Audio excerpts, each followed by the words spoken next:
Bayangkan kamu menunggu bus di terminal yang mulai sepi menjelang malam. Lampu temaram, suara kendaraan semakin jarang, dan udara terasa dingin menusuk. Tiba-tiba, seseorang duduk di sampingmu.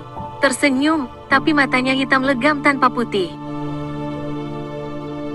Assalamualaikum warahmatullahi wabarakatuh. Sahabat semua, malam ini kita akan mendengar kisah nyata dari seorang sopir bus antar kota bernama Pak Rahmat. Kisah yang membuat bulu kuduk berdiri tentang pertemuannya dengan makhluk gaib yang menyamar menjadi manusia di sebuah terminal tua di Jawa Barat. Semua berawal pada malam Jumat. Pak Rahmat baru saja selesai menarik bus dari Jakarta menuju sebuah kota kecil. Setelah menurunkan penumpang terakhir, ia memutuskan istirahat sebentar di terminal. Terminal itu sudah mulai sepi, kios makanan tutup satu persatu, dan hanya ada beberapa pedagang yang berkemas. Pak Rahmat duduk di bangku besi sambil menyeruput kopi dari termos kecilnya. Tiba-tiba, datang seorang pemuda berpakaian rapi.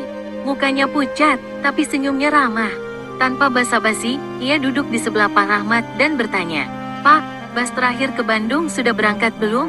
Pak Rahmat menjawab, "Sudah, Nak. Dari tadi sore." Pemuda itu hanya mengangguk, tapi matanya tidak berkedip sama sekali. Kejanggalan mulai terasa. Pak Rahmat melihat jemari pemuda itu panjang, terlalu panjang untuk ukuran manusia normal. Dan kulit tangannya seperti dingin dan kebiruan. Saat angin malam berhembus, Pak Rahmat merasakan aroma anyir seperti bau darah kering. Pemuda itu terus menatap, lalu bertanya lagi, "Pak, rumah Bapak jauh? Boleh saya ikut?" Naluri sebagai orang beriman langsung tergerak. Pak Rahmat tidak langsung menjawab. Ia menunduk, pura-pura mengikat tali sepatu, sambil membaca ayat kursi dalam hati. Saat ayat itu sampai pada bagian, "Wala yauduhu hifsuhuma", pemuda itu tiba-tiba tersenyum lebar, terlalu lebar, hingga terlihat giginya yang tajam.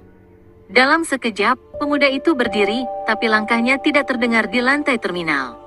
Ia melangkah menjauh, lalu menghilang di kegelapan, tanpa bayangan. Keesokan harinya, Pak Rahmat menceritakan kejadian itu pada seorang ustadz di masjid dekat terminal. Sang ustadz hanya mengangguk dan berkata, "Jin bisa menyamar menjadi manusia, bahkan berbicara layaknya kita. Tapi mereka tidak akan pernah nyaman mendengar bacaan ayat Al-Quran. Mungkin dia mencoba mengikutimu pulang, tapi Allah melindungimu." Pelajaran yang bisa kita ambil dari kisah ini. 1. Jin mampu menyerupai manusia. Rasulullah bersabda, "Sesungguhnya jin bisa menjelma dalam bentuk apa saja yang mereka kehendaki." Hari Muslim. 2. Bacaan ayat Al-Quran adalah pelindung. Ayat kursi adalah tameng yang sangat kuat. Membacanya dengan penuh keyakinan akan membuat jin tidak berani mendekat. 3. Waspada di tempat sepi. Terminal, stasiun, atau jalanan gelap sering menjadi tempat berkumpulnya makhluk gaib. Jangan sendirian, dan selalu berzikir. 4. Jangan mudah percaya orang asing di malam hari.